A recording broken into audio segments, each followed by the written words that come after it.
You just got to talk Gen Z to them. You're like, I could dig these Doja Cats. Okay? Oh my God, No. that was horrible. Oh no, That was horrible. They got good vibes. Jesus they're just Christ. not going about it the right way. Yeah, you got to throw a no cap on the end of that. No cap. Welcome to Pod Save America. I'm Jon Favreau. I'm Jon Lovett. I'm Tommy Vietor. On today's show, Donald Trump and J.D. Vance hinted over the weekend that they may defy the courts after a few federal judges have started to put the brakes on Elon Musk's hostile takeover of the federal government. We'll talk about the brewing constitutional crisis in a bit, and I'll dig in on the legal issues later in the show with Strict Scrutiny's Leah Litman, who joins us. We'll also talk about how Elon's wrecking ball is putting everything from cancer research to consumer protection at risk, so much so that even some Republicans are starting to speak up just a little bit, just a peep. And in case you were wondering whether Trump and his family are still shameless grifters, it now looks like they've made $100 million in trading fees on the Trump meme coin, while a lot of investors got screwed. But are they happy? It seems like it. Honestly, Yeah, seems they do like seem it. pretty happy. I'm pretty psyched. Yeah, pretty heavy. we are recording this the Monday after what used to be known as Super Bowl Sunday, but will henceforth be known as something else entirely, thanks to our new king and savior. Here's what was heard aboard Air Force One en route to the big game in New Orleans. Air Force One is currently in international waters for the first time in history, flying over the recently renamed Gulf of America. This is a proclamation declaring today, February 9th, 2025, as the first ever Gulf of America Day. And we're flying right over it right now. So we thought this would be appropriate. Even bigger than the Super Bowl. This is a big thing. Now, I love the people of Canada. We have a great relationship.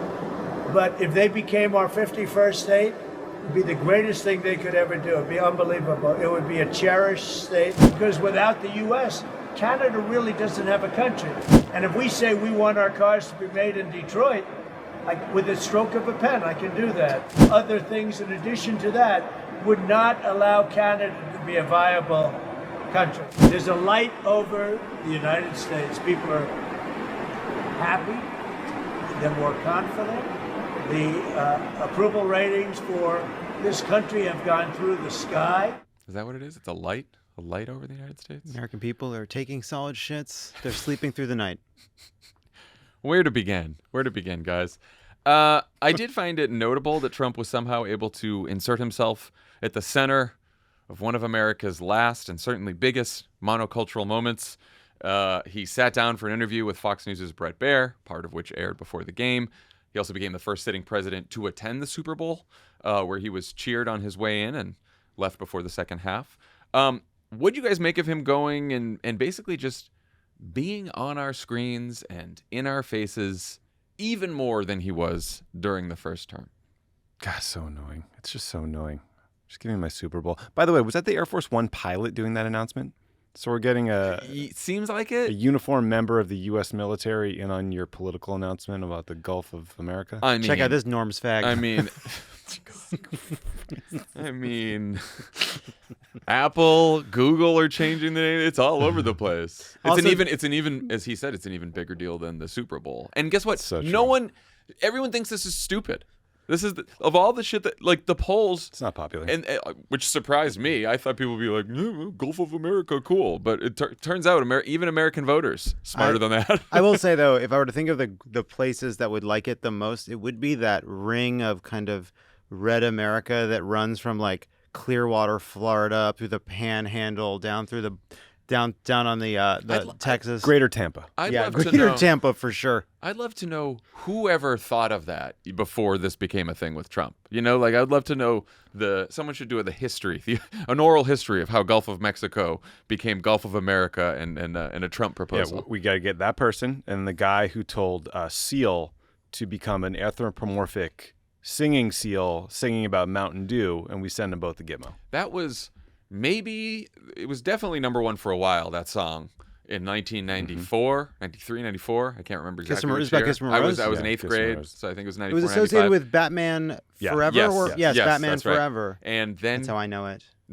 all these years later, That 30 years later, he's a seal. that I made me haven't a communist consumed on the them. spot. I haven't That consumed was it the for ads. capitalism. I was making a delicious orange cake based on a recipe by Nigella Lawson.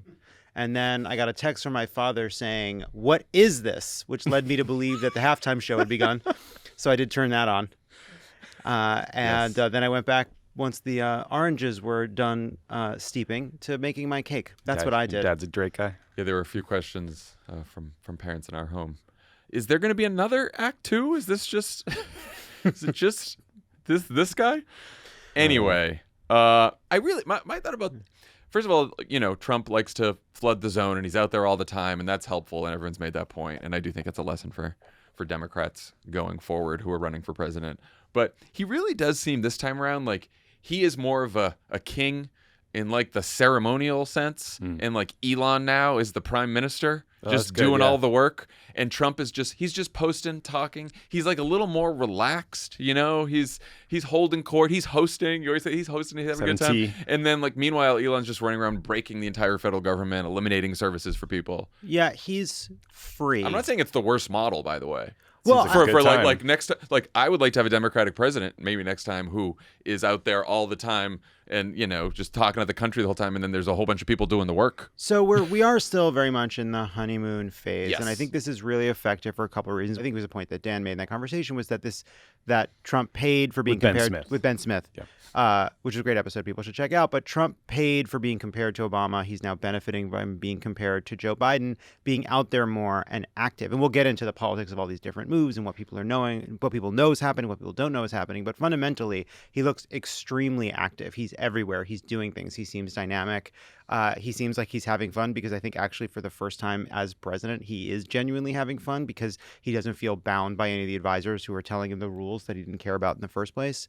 But let's see what happens when there's two ways in which this eventually has to, I think, give. One, at a certain point, they won't be able to keep up with their own pace. I'm sure they're thrilled with themselves that the press can't keep up and the Democrats can't keep up. They can't keep up with this. That's the first. And the second is, he called off that first round of tariffs. He is still able to deny that he is responsible for a plane crashing, right? Even as he's getting rid of air traffic controller boards, whatever. So let's see what happens when there start to be consequences for governing, or consequences of just reality and the crises that happen to any president, right? So let's talk about a comparison with Obama for a second, though. Because I watched this and I thought, why couldn't we have gone to stuff? Every time Obama wanted to do something cool, we were told it was a security risk or it was going to be inconvenience people. And I would just ask everyone to Google Obama and date night. Remember that? 2009, Obama and Michelle, they get on the plane, they fly to New York, they go to dinner, and they go to a show. Fox News and all the conservative media outlets went insane for weeks about what they did, whether it was out of touch, the cost to taxpayers. I would love to know how much it costs to pack up Air Force One, fly to New Orleans, rename a body of water, and then leave at halftime. But that's not part of the conversation because of this massive conservative bias that, Fox put on the game, and they interviewed Trump before. Yeah.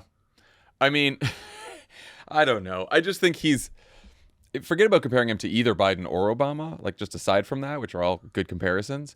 Just compared to himself in the first term, right? Which is, I am wrestling with the fact that he seems to be having more fun and is in more places and is more culturally accepted, and is part of, right? Fox News is always going to attack everything that a Democratic president does, for sure. But just people who don't tune into Fox or the more liberal parts of the media, but are just normies in the country. You see the Super Bowl, and there's Brad Pitt, and there's Taylor Swift, and there's New Orleans, and there's Donald Trump, and he's just there, and he's part of it with everyone else. And it's also, yet compared to the first term, much more dangerous, and everything he's doing is much more lawless, and there are much more consequences. And it just seems there is this sort of disconnect between how he is in the second term and how he appears and how he's being received and what is actually happening. Though I will say that I think he always would have been welcome in New Orleans at a Super Bowl, to be honest, in the first term. Oh, Just yeah, in terms of course. of culturally I and people liking him and stuff like that. Yeah, of course. But I'm just saying, like, it was, I don't know. If he was there the first term, there would have been there were companies boycotting stuff. It was a whole different scene there. It was very, very different. there's a way in which he is right now, like, ascendant and feeling strong, and that crowd feels happy to cheer him and then boo Taylor Swift, and that everybody knows that that's what's going to happen. Yeah. And that's what we're going to do together, and that's part of the fun. But they booed her because she's dating Travis Kelce and it's half Eagles fan. You know what I mean? Everyone making the comparison. It's like, come on, guys. Yeah. These are just bitter Eagles fans. They're everywhere. They've done way worse to like Santa Claus. They throw batteries.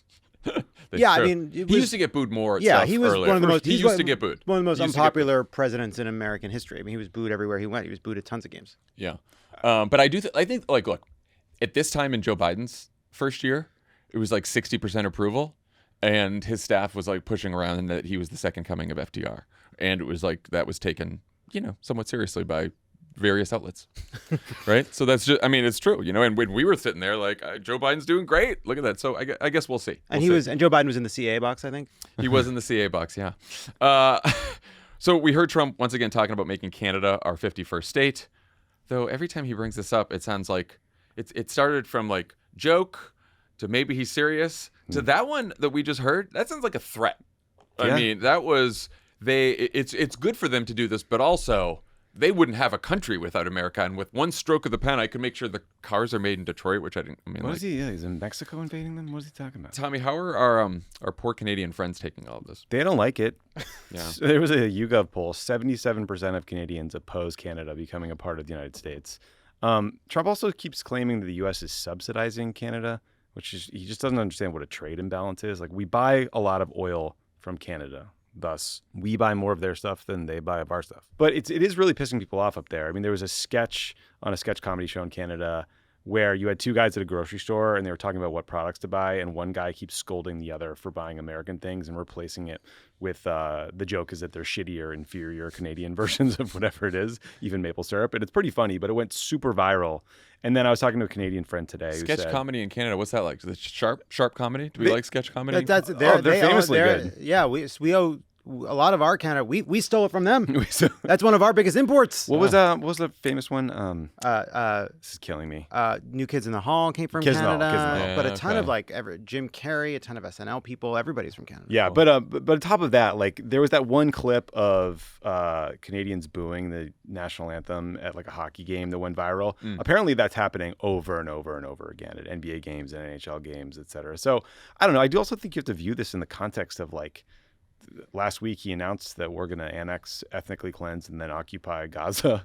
We're picking fights with Denmark over Greenland. There's the Panama thing. So like whether or not he's serious, he's just pissing everybody off. And we didn't play it because there was just too much sound to play. But Gaza is another example where he has the press conference, says that they want to own Gaza, doesn't rule out sending troops. The next day, he walks back the troops. The White House tries to walk the thing back. Then he gets asked about it on the plane on the way to the Super Bowl, and he's like, own it, like owning a resort. Like, like we're gonna own it and develop it. Like he doubled down.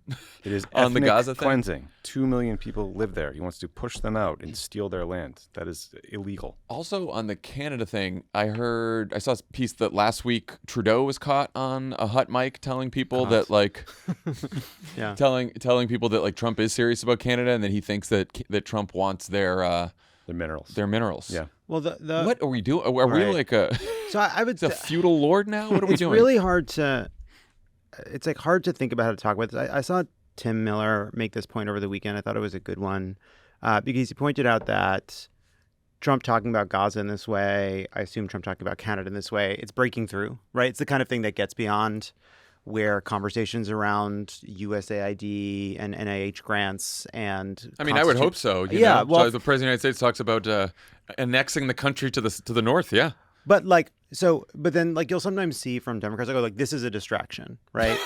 and like I agree, right? Ultimately, like if this is just part of Trump's kind of malign trade war to kind of bully Canada into accepting certain terms, like it is in some sense a distraction. But I do think it's worth just like taking a beat and saying, well, so everyone gets to find out about it. We don't address it because it's a distraction, and so then all the culturally relevant conversations happen without Democrats offering a serious response beyond like well, there's distraction. Well, That's what we're saying. When it's- everyone's like, "What is this Gulf of America it's Canada a thing?" distraction. Ethnic Distraction from cleansing what? won't help egg prices come down. Right, yeah, and exactly. and like it's hard. It's hard to it's hard to deal with because it's meant to be.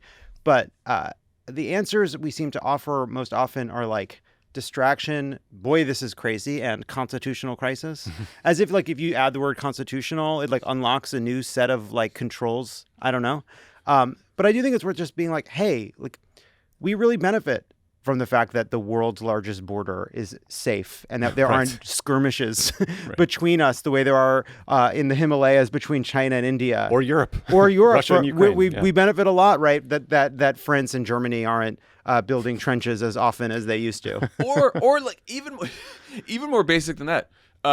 Canada doesn't want to be the 51st state. It's not popular. No one there wants to join the United States. I thought that as the United States, we believed that people get to determine how they are governed, right? That seems to be a fundamental value in the United States. So what are we talking about anymore? And it is what true. What are we even talking about? And it is true that there's nothing in the Constitution that requires people want to become a state before we make them one. Right. But it's just sort of the way it's often, at least at its best, been done. Core values as a nation, right? But the other piece of this too is it's like that I feel like what's under assault is this like this idea of like there's a stability premium we pay. And it's expensive in a lot of different ways, but we get a lot for it, right? It's like we have like America Premium, and for America Premium, you don't have to worry about a war with Canada, and you can kind of trust that there aren't going to be a 19-year-old political apparatchik in the payment system, and you know that there's some kind of divide between the military and law enforcement and the political appointees of the government, even if we've not always honored that, and like we can have an extremely trusting relationship which creates a lot of economic benefits for everybody. And now we have these doofuses running around the government being like, what are we paying for? Why are we doing this? What is the value of all this? And our two options right now are to convince people that the benefits of kind of common sense and stability are worth it, even though you don't feel the pain, or allowing these guys to rip things to pieces so terribly that we start to experience what America, how bad America could get, to prove to everybody, I guess, that we were right the whole time. As we slowly claw our way back. Believe me, been thinking about a third option, and I don't know if we have it. So. And important correction: Big Balls, Mr. Balls, got a job at the State Department, so he's no longer at Treasury. This is the Doge 19-year-old. I think they threw him like a goodbye party at Treasury at the systems office. Yeah, hey, take a couple of these Social Security checks with you for all your service. Which I imagine being like the severance office. The other thing, like to Tommy's point, like it's like severance, like just turn them off. Four people there, and then suddenly, well, I know Big Ball. I haven't heard season 2 yet. I know Big Balls is different than the other one. Everyone know that, right? The Big Balls was the one who was fired for leaking information. He's not the racist. All Doge bros look the same to you. But like, I was also like just sort of like taking a moment to like think about it. It's like, okay, what is he complaining about exactly? Like to Tommy's point, we actually, if you take out oil, we don't have a trade deficit with Canada. They buy a ton of stuff from us. We get more out of it than they do. They are our biggest export partner, which means that they are our biggest customer. 70% of everything the U.S. sells around the world, we sell to Canada. They are, and like, no, I'm glad we've moved beyond a society that believes the customer is always right. But as a rule, like, you don't like fucking you don't like poke your biggest customer in the eye over and over again. It's just fucking stupid. Well, now we'll see what happens, because some real news from Trump was the announcement that he's putting 25% tariffs on steel and aluminum imports, including from Canada and Mexico. So he did this in his first term. Trump announced similar steel and aluminum tariffs that were meant to target China, but ended up impacting U.S. businesses that rely on those materials, whether they get them from other countries or not. Trump later carved out exemptions to the tariffs for the rest of his term, and Biden rolled them back even more when he got into office. The tariffs reportedly just went into effect right before we started recording. It's Monday afternoon, and apparently there are no exemptions this time. I don't know. It seems like these are not just a negotiating tactic, and it's real since they have now been levied, just like the China ones. Hard for the world to call a meeting, you know? Right. Let's all get together. Let's get on a Zoom. Yeah, it's a negotiating position, but it is real. You know, I think it's just both. Like, Trump has just shown us that he wants to tariff first, ask questions later. I mean, interestingly, that's good, Tommy. The U.S. stock market was up on Monday, so Wall Street is kind of brushing it off. They were like European steel producers that took a hit, but like, I don't know. It's weird how the economic system is just kind of like taking this in. I have the same reaction to it, because it's like, if you're probably, it's going to be felt by like people who are in these industries, and then consumers will pay higher prices for things that we buy that are made from steel and aluminum that are not made in the United States. But even domestic steel producers, they didn't really increase their output that much the first time around in the first administration after the tariffs were put in place on imports. So it's not benefiting anybody. Right. And there was some of them were interviewed, and they were like, I liked his protectionist instincts, but the first time around, it just ended up making everything more expensive. Yeah, no kidding. It turns out people's views on Trump's tariffs are mixed at best.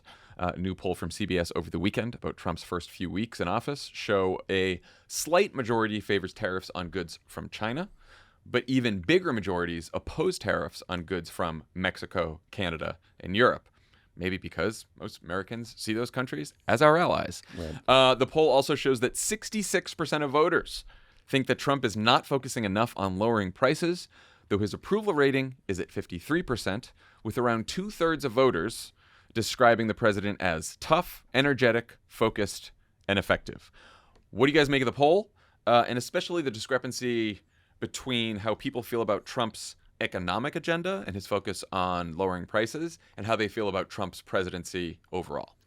I mean, I think it reflects a lot of what Lovett was getting at earlier, which is, first of all, presidents tend to have a honeymoon period, and that's just kind of a tough political reality for all of us Democrats as we're trying to figure out how to fight this.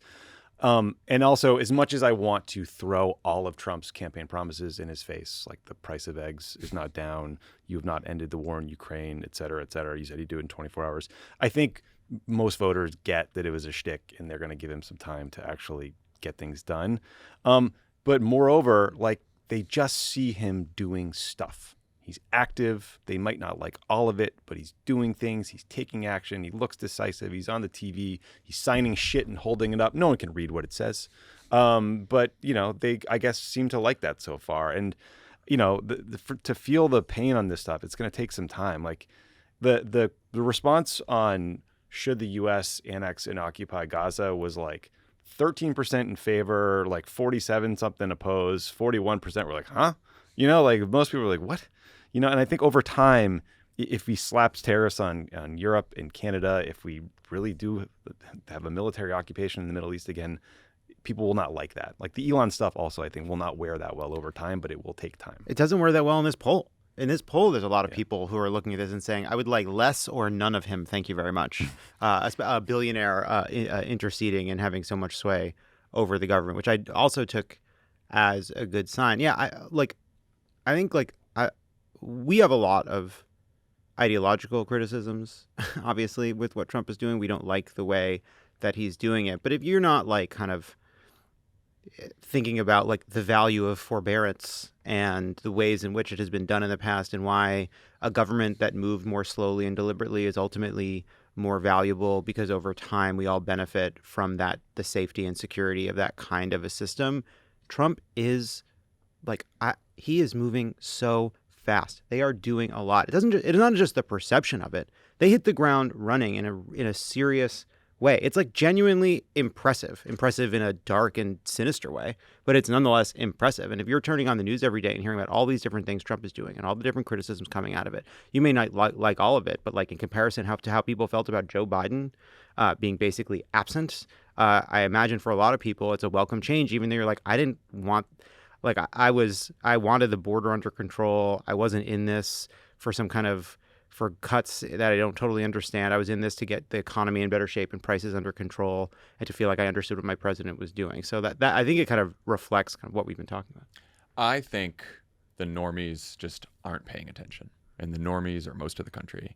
And we just had an election where we learned this, where despite billions of dollars being spent to get people to pay attention to the 2024 presidential race, there was still a good chunk of Americans that barely paid attention. They tended to vote for Donald Trump. The Americans who did pay close attention to the news tended to vote for Kamala Harris. In these polls even, like, you know, his approval rating among Democrats isn't like especially high, right? Like Democrats are still outraged by Donald Trump. And I think to your point, the energy and he's signing things and he's effective, all that, I think that is playing extraordinarily well with the people who voted for him, right? With most people who voted for him. I think they're excited. I think most people in the country still aren't paying attention. And I do think I buy the approval rating at 53% for sure, or at least in that neighborhood, right? Like I think these polls are all legitimate. I wish pollsters would start asking more questions about like people's views on actions that he's taking or proposals that he's making on some of the cuts that are going to happen under the Doge, regime, all of this shit. Like, I just feel like asking about presidential approval and what do you think he's like and is he energetic at this point? I just think it's of limited value right now in the first 100 days, and that we actually need to, like those descriptors of Trump tough, energetic, focused, effective. Like, yeah, they make sense. I get why people would say that about him. Like, I get why, he's in a honeymoon period. It's the beginning of his term. Again, Joe Biden had higher approval ratings at this time too. So it's not super surprising, but you kind of got to dig in because most people aren't paying attention. Well, here's the problem though. Most people are never going to Right. This They're is it. never gonna pay Well, they're going to pay until attention they feel effects. This is what you were saying. Well, this is why I think it's about what happens when people start feeling effects. But like, I do think we should assume that the way people are consuming Donald Trump right now is not going to change that much until a few months before the midterms, right? Like, or I mean, look, think back to the first term.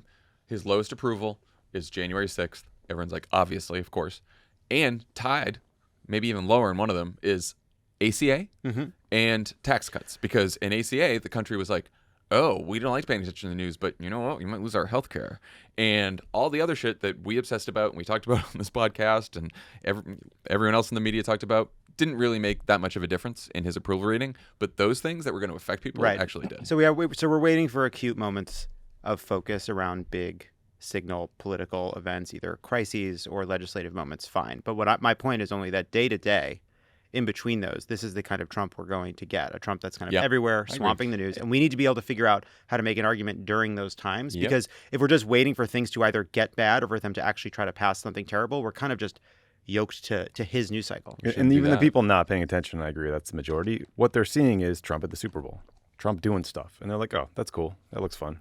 Or they think this is, again, the Gulf of America thing just keeps popping up in my head. That would be stupid. Right? Like, that's something that breaks through because it's so weird and different and like a cultural thing, and people are like, oh no, that's stupid. Yeah, and it's like, is it salient? Like, that's always the question. Oh, I'm sure like, it's not stupid, salient, obviously, but like, do they care? Or they're like, it's fun. I'm sure they trolling. don't. I'm sure they don't care, but they don't like it. Yeah, I think about that, like that group of people, right? Because like, yes, I think there's Democrats that are inoculated against Trump forever. There are Republicans that will love him forever. There's this group of people, independent people, like when they see Trump saying Gulf of America, when they see him talking about making Canada a state, maybe they don't like it in the moment, but it's also like, it's hard not to imagine the idea of Trump just like out there every day being like a pro-America guy is not like there. One last thing that we should, I don't know. Before we leave this, like the 66% who think that Trump is not focusing enough on lowering prices, that is a big deal. That is a big deal. And I want to note this as well, because there was a long-running debate just on our side of the spectrum about, is it the economy, is it vibes, with voters being concerned about inflation and high prices during Biden. And there's a lot of people who said, well, no, actually the economy is wonderful, and the only reason that people think that are complaining about prices is because they're either partisan Republicans or the media is fucking up, and as soon as Trump wins, oh, it's going to be different, everyone's going to be wonderful. Well, actually, no, Trump has won, and 66% of voters think he's not focusing enough on lower prices, and consumer confidence came in last week, and it was down. So here's what's interesting. I think I agree with you. I think that will largely be proven correct, that it was like not some media-fueled or Republican-fueled notion. I think that's probably true. But wasn't headlines. But there's was not the phrasing of AP headlines. But I do think that there's a two-step process to this, which is people are correct. It's forget having an impact on product. Trump is not focused on it. He's not talking about it all the time. He's not thinking about it all the time. He's not addressing it all the time. He's actually not doing it the way. He's trying to use tariffs as a substitution, which is a real fucking energy. shot. Energy is his entire energy, crisis right? point. But like when Trump wants to hammer something, he wants to hammer something. I think the bigger test is actually when Trump doesn't magically have the ability to lower prices, but starts figuring out a way to either to blame people or to declare victory. Then what happens? And like I think largely like this will be proven to be a serious political problem for him, but he has another turn of it. Yeah, I think that people's material conditions are still, they still drive a lot of public opinion. Hunter Biden gave all those birds the flu. So Hunter Biden did. Hunter Biden did. Really? You didn't read that? Is that a thing? Is that part? No, What? I'm just Hunter starting Biden? You can't surprise us at this point. There's Yeah, nothing it's like, that I would don't know. surprise Was me. that No people joke. saying that Right, he it's did in that? Canada. Today's presenting sponsor is Simply Safe Home Security. No one wants to imagine their home getting broken into, but the scary statistic is that every 26 seconds in the U.S., a family experiences a break-in. Scary? Yes, but that's why Simply Safe has worked to make home security accessible to more American families. Traditional security systems only take action after someone has already broken in. That's too late. Simply Safe's Active Guard outdoor protection can help prevent break-ins before they happen. If someone's lurking around or acting suspiciously, those agents see and talk to them in real time, activate spotlights, and even contact the police, all before they have the chance to get inside your home. No long-term contracts or cancellation fees. Monitoring plans start affordably at around $1 a day. 60-day satisfaction guarantee or your money back. SimpliSafe is named Best Home Security System by U.S. News & World Report 5 years in a row, and by Jon Lovett. You bet. I set up a SimpliSafe. Very easy to do. You customize it on the website. It comes in the mail. You can get help to install it from SimpliSafe, but you can also just do it yourself. And then it works perfectly. The app is great. The customer service is extremely reliable. Highly recommend it. Visit simplysafe.com/crooked to claim 50% off a new system with a professional monitoring plan and your first month free. That's simplysafe.com/crooked. There's no safe like SimpliSafe. Pod Save America is brought to you by Hiya. Typical children's vitamins are basically candy in disguise, filled with 2 teaspoons of sugar, unhealthy chemicals, and other gummy additives growing kids should never eat. That's why Hiya created a super-powered chewable vitamin. It's made with 0 sugar and 0 gummy additives, and it tastes great. It's perfect for picky eaters. Formulated with the help of pediatricians and nutritional experts, Hiya is pressed with a blend of 12 organic fruits and veggies, then supercharged with 15 essential vitamins and minerals to help support immune system, energy, brain function, mood, concentration, teeth, bones, and more. It's non-GMO, vegan, dairy-free, allergy-free, gelatin-free, nut-free, and everything else you can imagine. Hiya is designed for kids 2 and up and sent straight to your door so parents have one less thing to worry about. Charlie Favreau likes Hiya vitamins. He's used them for a long time, and he is a picky eater, but also he eats them, and we know that, he's not taking a bunch of sugar along with all those vitamins, so we like it. And are you tired of battling with your kids to eat their greens? Yes. Hiya now has kids' daily greens and superfoods, a chocolate-flavored greens powder designed specifically for kids, packed with 55-plus whole food ingredients to support brain power development and digestion. Just scoop, shake, and sip with milk or any non-dairy beverage for a delicious and nutritious boost your kids will actually enjoy. We've worked out a special deal with Hiya for their best-selling children's vitamin. Receive 50% off your first order. To claim this deal, you must go to hiyahealth.com/crooked. This deal is not available on their regular website. Go to hiyahealth.com/crooked and get your kids the full-body nourishment they need to grow into healthy adults. All right, let's talk about our brewing constitutional crisis that Elon Musk and his Doge bags have started. By the way, I said Doge bags on Thursday. Yeah, I'm with Doge bags too. And I got... a source very high up at the Late Show with Stephen Colbert alerted me today that actually they did something on Thursday. They did something before we said it on Pod Save America. Doge bags? Mm-hmm.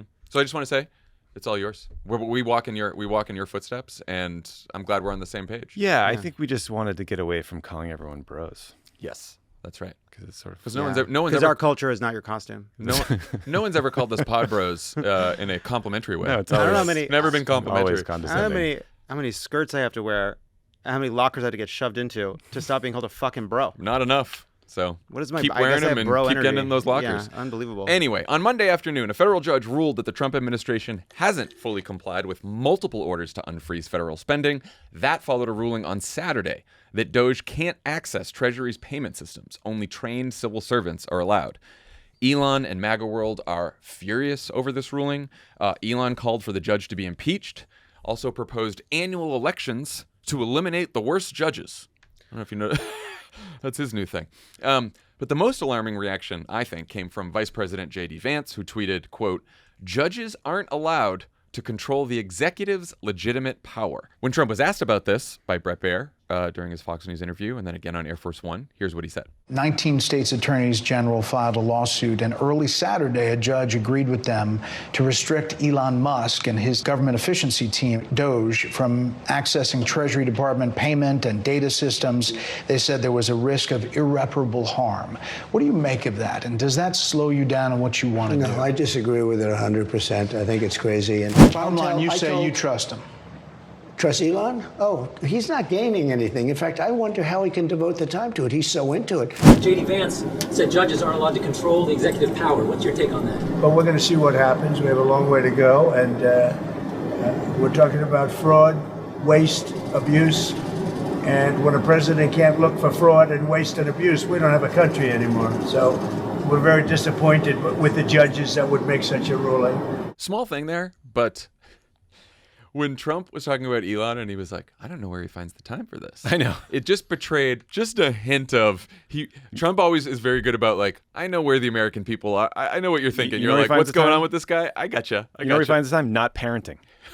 You gotta have a lot of kids and you see them as little as possible. That's how you free up all your time for doging. Not the first dad to stay late at work because he doesn't like his family, and won't be the last. Trump's also like, I mean, there's no bigger poster than Donald Trump, and he's probably like, this guy is posting even more than I am. That's true. Yeah, he's And like I'm- he's just in awe. He's like, this is magnificent. So I talked to Leah about all the legal implications of this, which you'll all hear in a little bit. But just a little spoiler for you guys. Even though judges aren't allowed to control the executive's legitimate power, guess who decides what constitutes the executive's legitimate power? Well, sure. I like had this moment over South the, Africans. I had this moment over the weekend. Yeah. Okay. Yes. I had this moment over the weekend where I was just sort of like, I can't believe I have to like go back and try to remember what the fuck Marbury versus Madison was about. I did too. And I was like, Dude, I was like, what, dude, I I was like, literally what did Andrew Jackson do? I went And- into ChatGPT and I was like, great. Fucking great. Go to a different oligarch to get your answers to how to fight. This oligarch's fucking stolen IP machine is going to help me figure out the answer how to fight this other oligarch. I said this on offline, but part of it is Google sucks these days. I know. And It's so I terrible. actually asked Sponsored ChatGPT, I'm links. like, can you give me a copy of the Constitution? I thought that was going to be faster than Googling, and it was. Oh, wow. I actually read, because I'm like, all right, what does Article 3 actually say? And then the whole thing. Believe me. It's, Robert Byrd over here. Yeah, Yeah. exactly. This Robert is like- Byrd. Like I am curious what Leah has to think about this, but like, and I do think some of this is posturing, and some of this is what presidents of all stripes and all administrations have said. Some version of these courts. I am a constitutional officer. I have the right to say what I believe the Constitution is to be, and they are not the sole arbiters of what's in the Constitution. But to me, like some of this is negotiating, right? They are sending a message to courts to trim their sails and to be mindful that they're not afraid to push it to the limit. The point that Liz Cheney made this point, several other people made this point, which is you don't just get to ignore court rulings you dislike, you have to appeal them. Now, on a lot of issues, that's what they're doing, right? They are appealing them. Including this one. Including this one. And so they are appealing them. They are seeming to have some respect for the process, though there are some signs that is, if not fragile, temporary, like different memos from legal officials inside the DOJ and other parts of the administration explaining why this court ruling doesn't need to be followed in certain ways. To me, I like have two broad categories that I'm concerned about. One is they take a signal case, they take it all the way to the Supreme Court. Supreme Court rules against them, and they violate it. Either they violate it explicitly or they violate it implicitly by putting some kind of a legal, just some kind of way of claiming to abide by about actually ignoring it. Very worried about that. That is terrifying. Day to day, what I've been thinking about is, Trump is trying to do all this activist shit inside of these agencies. That's his prerogative as president, right? To put people in place. They're going to execute what he wants them to do. And inside these agencies, they're putting in place Trump-loyal lawyers. Some of them are going to be better than others. Some of them are going to be more conservative than others. Conservative, small c. And the question is, how much are those lawyers, outside of the spotlight, in the day-to-day work, grinding work of these agencies, how much are they going to worry about legal challenges from states' attorneys general, from outside advocates and groups, from individuals, from employees? How much are they going to make decisions the way previous administrations would have, in one way or another, being guided by the fear of lawsuits, because they know practically they just can't fight everything all the time, all at once. They have to make decisions about where they're going to push harder and where they're going to be willing to not take legal risk. And what I don't know in watching this right now is, over time, will they become less concerned about those kinds of risks because of rhetoric from J.D. Vance and because of the actions of the higher level people inside the administration? And I think right now we don't know, and that's really nerve-wracking, because that daily check on the power of the administration, that kind of risk aversion of lawyers, is like really, really, really important. The slightly optimistic version of this, and I don't share this view really, is that there was sort of a willful or maybe accidental misreading of what the judge said, because it was a little bit sloppily worded or confusingly worded, and some people were interpreting his ruling as saying even the Secretary of the Treasury did not have access to the Treasury payment system, which is like kind of self-evidently ridiculous. I think what he actually meant was the Treasury Secretary could not give unauthorized people access to this payment system within Treasury. And you're right, like fight it out in court. But I think my takeaway from this, which drove me nuts, is that Trump, J.D. Vance, Elon Musk, even like the far right fringe like Alex Jones, it doesn't matter how much power they have. They can have the White House, the Congress, the courts, the media, social media. They are always the victims, and they're always whining about how they're being attacked and it's unfair, and like going after these judges. And it drives me crazy. And I'm just hoping that they will rub voters the wrong way, just to hear them bitching and moaning all the time. I mean, they have vanquished Congress. right? Congress has given up any kind of resistance to the president. Truly. It's just abdicated power because it's controlled by Republicans. And so they've got Congress.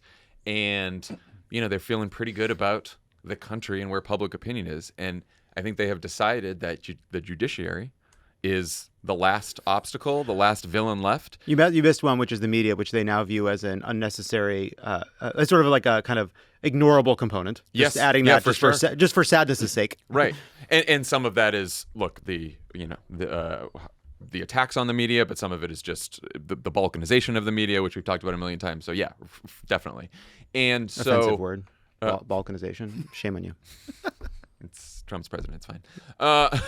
And so they are going to. It's interesting. There's two tracks here, right? There's the legal track where they, right now they are trying to come up with an agreement. The defendants and the plaintiffs here, and trying to work out who gets access, all this. And the judge is like, I'll give you till Monday night. You can do that. So it's proceeding along normally, right? Yeah.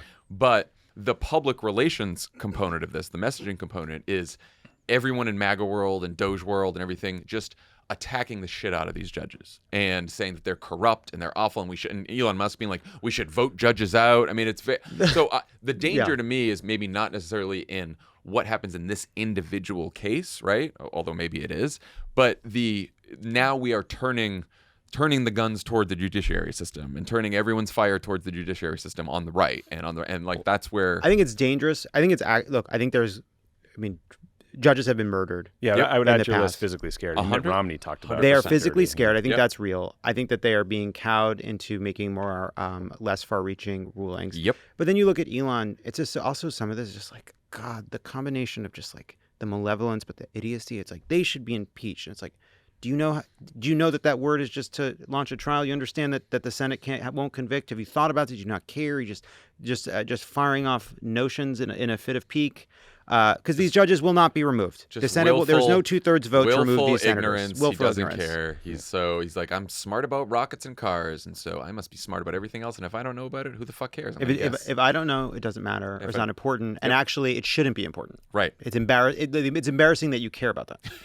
The other, there's this back and forth between Elon and Lawrence Summers, who was Treasury Secretary among the several Treasury Secretaries that wrote in the New York Times declaring that democracy's under siege because of what they're doing. And institutional move of the week. and then, yeah, sure. And then institutions defending institutions inside of creaking institutions. But institutions in institutions getting institutions. The Atlantic was like, damn, we should have got that by line. God damn it. It's just That's the our Atlantic and fucking the New York Times. That's Or it. one op This is at where away. we eat. But watching them go back and forth, it's like Elon, it's just like kind of falsehood that he probably believes. If we don't get this out of control spending under control, America will be bankrupt. And it's like, well, first of all, you're not first of all, no, actually, if we don't get USAID under control, we'll be fucking fine because that's not where spending is. And also, okay, let's say there is fraud. There's this little bit of Larry Summers has to do this where he goes some version of I love your passion, hate fraud myself. And it's if you show up at a police station and say, I was really worried about crime in my neighborhood, so I arrested some people, they're all in my trunk. The cops aren't love your passion. They're you're arrested. Because that's not how we do it. The cops are like, I also think crime is important. Yeah, Just letting you know. Thank you so much. Right, I don't depends on want the you to district. think that we don't respect how much you take crime seriously, because we do too. You'd be like, are you insane? That's not how we do this. And this idea that because there might be fraud somewhere in the government, you can send a group of fucking neophytes deep within the bowels of the government to cut off individual payments is absurd on its face. Anyway, we have to indulge this idea that now we all take stopping waste, fraud, and abuse very seriously. Well, no, I saw. I don't think he's saying the wrong thing. It's just I think it's the right messaging. I know, me too. I'm not. It's my own. This is my Ro own. Khanna was doing this earlier. It's I you know. don't want to seem like you're opposed to government efficiency, but obviously now they're just rampaging through the government Venmo and shutting shit off left and right. I'm not saying they're wrong. I'm just lamenting our situation. Me too. No, I love it. I felt the same way because I've seen the messaging memos, and it's the young people, Gen Z, they like Doge and what Elon's doing because, they see government as sclerotic and inefficient, and they like the move fast and break things ethos, and they want to get stuff done, and they like the results. And it's yeah, Yes, of course. We all want that. We all know that government is slow. We all know that government can be inefficient. We all know that the bureaucracy can be bloated. We all worked in the fucking White House. We tried to reorganize the government. We tried to find efficiency. It's hard to do. And honestly, some of this is pretty annoying because it's some of the stuff we should have done. Right, yeah. Like, yeah. you didn't know you could do some of this. No, you just got to talk Gen Z to them. You're like, I could dig these Doja Cats. Okay? Oh my God. That was horrible. Oh, no. That was fucking horrible. They got good vibes. Jesus they're just Christ. not going about it the right way. Yeah, you got to throw a no cap on the end of that. No cap. Fuck. Anyway, Fuck. This is why we're losing. The Yeah. the technology in the federal government, at least when we were there, sucked. Yeah. It was Gateway Computers. Gateway Remember Computers. Remember healthcare.gov? Gateway Computers. that didn't go well. You had there was no service in the basement of the West Wing. No, you couldn't use your phone because there was no service. The Gateway Computers, so you just had to sit there. Five bars of the OEOB though.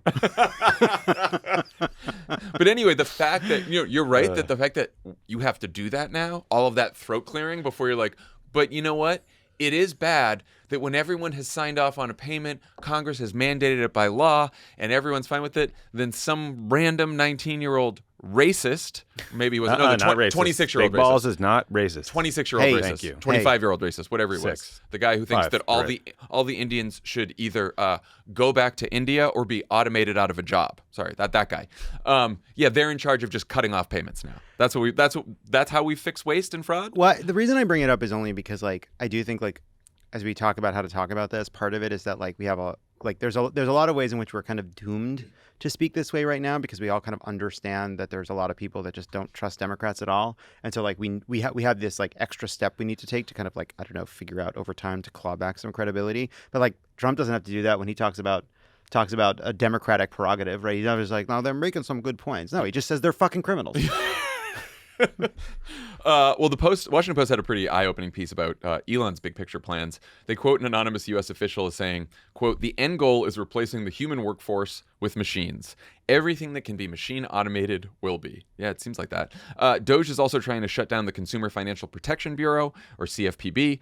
Newly confirmed OMB Director Russ Vought installed himself as head of the agency and immediately shut down the building, told staff to stop pretty much all of their work, and suspended its funding.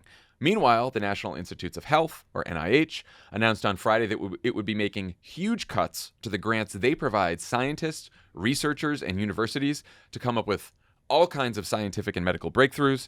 The spokesperson for Doge called this, quote, "doing away with liberal DEI Dean's Slush Fund." The former dean of Harvard Medical School, who was not a squishy liberal, said the move would cause, quote, "harm and chaos," and that, quote, "a sane government would never do this." Ha! That's correct. Yeah, that is very true. Even Senator Katie Britt, a Republican who flew with Trump on Air Force One on Sunday and whose state hosts major research institutions, told a local reporter the next day that, quote, this is a great quote, "a smart, targeted approach is needed in order not to hinder life-saving, groundbreaking research at high-achieving institutions like those in Alabama." That's she really stepped out of line there. That's pretty courageous. That's bold. It made me think of her State of the Union response. Simpler times. Just screaming at Now you. she's in that like, kitchen. now, In the she- kitchen? now she's like, "Oh, you're losing your state's largest institution. They're getting gut budget cuts," and she's like, "We might need a smart, targeted approach. Not even like the one that we have." She didn't even say this approach is wrong and we need a better one. We we need a smart, targeted approach. Everyone, Thanks, Katie. just want to flag that. And right before we started recording, a federal judge in Massachusetts blocked the NIH cuts. So we will now see if the Trump folks appeal that ruling. So we know that most voters generally support cutting government waste, trimming federal budget.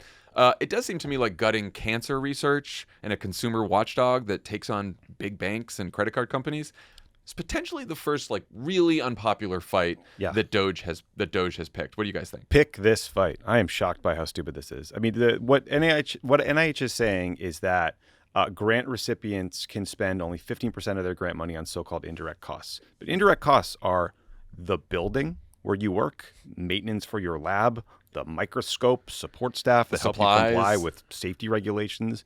And like the big, like evil DEI institutions like Harvard, they could probably eat that 15%. They can deal with this. But the smaller research institutions at smaller schools, they're just going to get forced to shut down. And that's why you're hearing Katie Britt weigh in on this, although that fucking moron Tommy Tuberville was like, I support the Doge cuts and everything they're doing.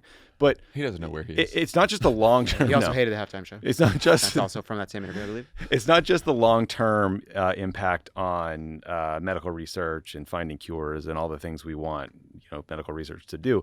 The University of Alabama at Birmingham is the largest employer in the state. Right. Yeah. So this is going to like ripple out into their economy in a big way. And also, it's not like the NIH budget is some runaway fiscal disaster. The Bulwark reported that the NIH budget adjusted for inflation is about what it was at the beginning of the Obama administration. We spend this is part of the problem too of the like, this is obviously not considered a distraction according to the experts, so we're allowed to talk about it. But this is the problem where we're like, you're only supposed to talk about things in the prescribed correct ways because you never get into like the deep substance of the argument. Like this, I imagine, like you're not like, for example, like, hey, Bunsen burner fucking overhead costs, not a problem. This was not a problem we had. Overhead costs for scientific research that can be described as being silly. This is just not a problem America has. Some money that goes towards scientific research is going to come to nothing. That's the point of it. That's why you do experiments. Some of it doesn't work. Some of it sounds silly and then leads to amazing and magical things. Like if you were starting a rocket company and some of the rockets exploded in the air and didn't reach the moon. If you're not, listen, if you're making every flight at the airport, you're going to the airport too early. And if all your scientific research is producing positive results, you're not taking enough risk on scientific research. Isn't that from Larry Summers? That is a Larry Summers thing. Yes, I've heard that from him in person. Yes. Which is I was thinking over the weekend that I would love someone to describe to the Doge bags and Elon that they have found this loan guarantee for this Green New Deal DEI car company that we need to cut immediately, and it's basically just the Tesla loan. What we did, let's see what would happen, because they would have killed it.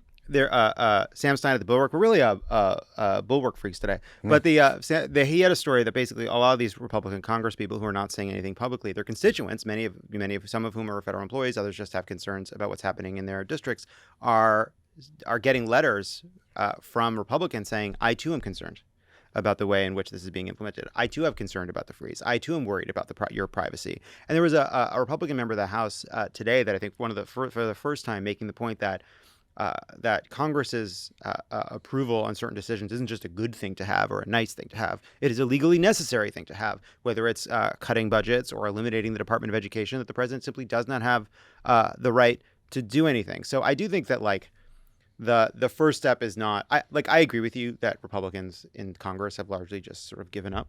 But I think we have to just continue like that. There are going to be some places where normal politics is still working. And those letters to me are a sign that like there are Republicans in closely divided districts that are worried about this shit, that are worried about losing their jobs. And that's important. That's good. That's a good thing. Like, is Katie Britt in any danger in Alabama?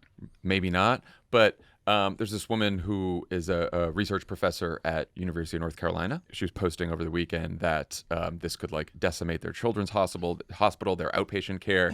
She said the first canceled grant hitting our department that I've heard of was for new interventions supporting NICU patients and parents. These are like newborn babies in the ICU, like just the idea that this, like the damage that this is going to cause. And I do think, Tom Tillis, he's up in 2026. He should fucking care about that. He's in North Carolina. Represents the research triangle. Yeah. I mean, but I do think that everyone's like, what do we do? What do we do? I think elevating more of these stories as we find them, and I would suggest like everyone out there who has these stories, whether it's about medical research, whether it's about any of the other, the funding freeze that has been unfrozen but is not really unfrozen, and Head Start programs people are still having problems with, like just, you got to tell your stories and pass on the stories, send your stories in, because I do think the more we make this about like the people who are feeling these effects or who are worried or who are experts in these fields, the scientists, the teachers, all these other, instead of just like federal bureaucrats, which of course, don't have the best approval rating, then the more it's going to hurt. Yeah. The other part of it too is like politically. Yes. Well, both. But the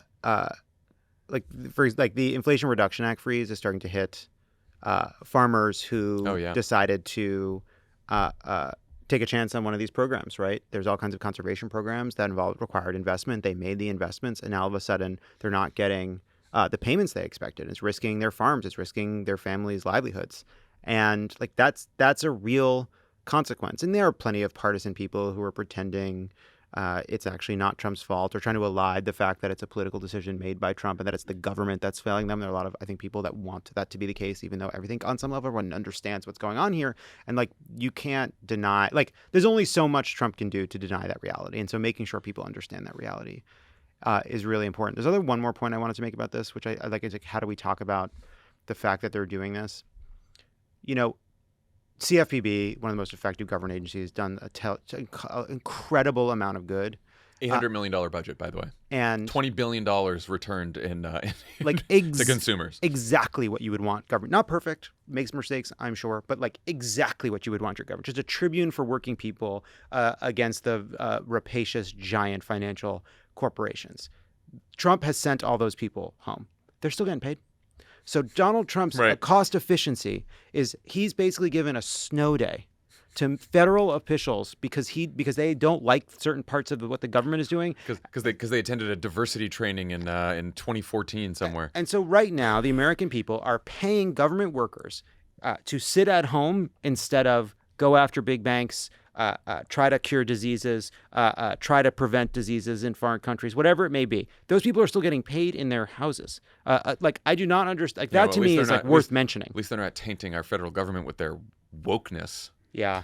Doing all of this under the guise of that DEI attack is so pathetic. This also, it is entirely out of the Project 2025 playbook, and I do think it helps to remind people of this. I saw people referring to the halftime show as a DEI halftime show, which is, I think, which is sort of drawing a little too much attention to what the word DEI is really standing in for.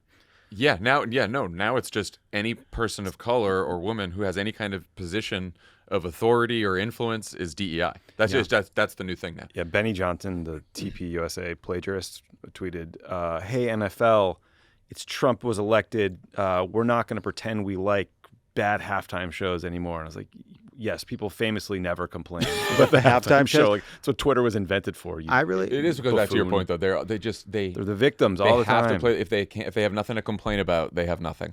You know, if they can't complain about how they've been put upon, you're in charge, how much power guys. They have. You're in charge. You have all the money, all the power. Two last things here, both related to worthless coins. Trump announced that he was ordering the mint to stop producing the penny on the grounds that it costs well more than a penny to produce them, and no one likes dealing with them. Our future 51st state, Canada, banned the penny in 2014. Everything seems to be fine there, except for the fact that America's going to take it over. Separately, the New York Times did an investigation into the Trump meme coin and how early investors in the Trump family made millions from the meme coin while everyone else lost tons. Let's start with the penny. Lovett, thoughts on the demise of the penny? Shocker. I have previously held deep thoughts about this, which is not only, so obviously people are pointing out that the penny costs 4 cents to make. That's obviously stupid. Nickels cost 14 cents to make. Now, yes, probably percentage, the penny is more expensive per penny, but just for each nickel, it's a 9-cent loser.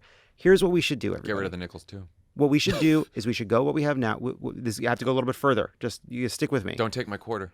We should go from penny, nickel, dime, quarter, and we should be moving to a 10-cent piece, a 20-cent piece, and a 50-cent piece. Those are the correct dominations, and all prices should no longer be to the 100th place. They should be to the 10th place. That is the answer. Trump is doing a kind of compromise, but leaving the dumb nickel in place, which has the most overrated founder on it, who is Thomas Jefferson. Now, here's what's interesting. Until 1857, there was a half penny. That was when we had the half penny. Then the half penny was gotten rid of. So the penny's been our smallest denomination for a very, very long time. From 1913 to 2024, inflation has increased the value of the dollar by 30 times, right? Which means if the penny was the lowest denomination in 1913, we could get by with a 30-cent coin today, right? I don't think that's necessary, but we should go to a nickel, a 20-cent piece, and a 50-cent piece. That's the answer.